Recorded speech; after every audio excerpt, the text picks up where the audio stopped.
የኤማውስ መንገድ ምስጢር። ተስፋ በቆረጡበት ቅጽበት፣ ዓለም ጨልማ በታየችበት ሰዓት ከጎኑ የሚቆመው ማን ነው? ዛሬ ወደ ኋላ 2000 ዓመታትን ተጉዘን በታሪክ ውስጥ እጅግ አስገራሚና ምስጢራዊ የተባለውን ጉዞ እንቃኛለን። ይህ በኢየሩሳሌም አቧራማ መንገድ ላይ የተደረገ የሁለት ሰዎች የሐዘንና የደስታ ጉዞ ነው። ቀኑ እሑድ ነው።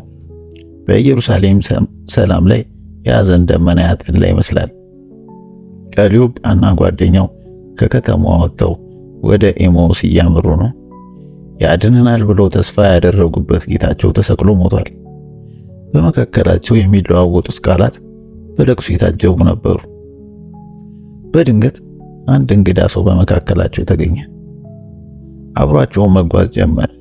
ግራ የሚያጋባው ግን አይናቸው ተይዞ ስለነበረ አብሯቸው ያለው ማን እንደሆነ እንኳ ሊለዩ አልቻሉም ነበር።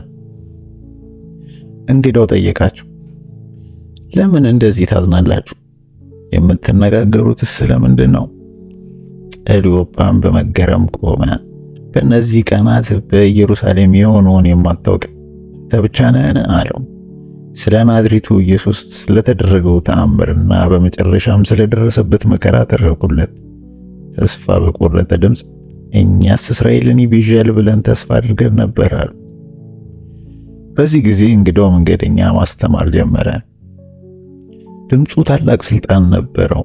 መጀመሪያው ከሙሴ ጀምሮ እስከ ነቢያት ድረስ መሲሁ ለምን መከራ መቀበል እንደነበረበትና ወደ ክብሩ እንዴት እንደሚገባ በመጽሐፍት እያገናዘበና እያጣቀሰ ተረጎመላቸው። በመጨረሻ ኤማውስ ደረሱ። መሸም። እንግዳው ሊለያቸው ወደ ጎን ሸሸ። እነርሱም ከእኛ ጋር እደር ብለው ለመኑት። ማዕድም ላይ ተቀመጡ። እንግዳው እንጀራውን አንስቶ ሰጣቸው። ልክ በዚያች ቅጽበት አይናቸው በረገገ። ያ አብሯቸው የተጓዘው ልባቸውን በእሳት ያቃጠለው ተራ እንግዳ ሳይሆን ራሱ ጌታ ኢየሱስ እንደነበረ አወቁ። ነገር ግን እርሱ ባወቁት ጊዜ ከአይናቸው ተሰወረ። የነ ቀሊዮጳ ድካም ጠፋ። ሐዘናቸው በደስታ ተተካ። በመንገድ ሲናገረን ልባችን ይቃጠልብን አልነበረምን? ተባባሉ። በዚያው ሌሊት ይህን የምስራች ይዘን ኤማውስ አናድርም ብለው በጨለማ ውስጥ እየሮጡ ወደ ኢየሩሳሌም ተመለሱ። ለጓደኞቻቸውም ታላቁን ዜና አበሰሩ። ጌታ በእውነት ተነስቷል። የኤማውስ መንገድ ታሪክ የሁላችንም ታሪክ ነው።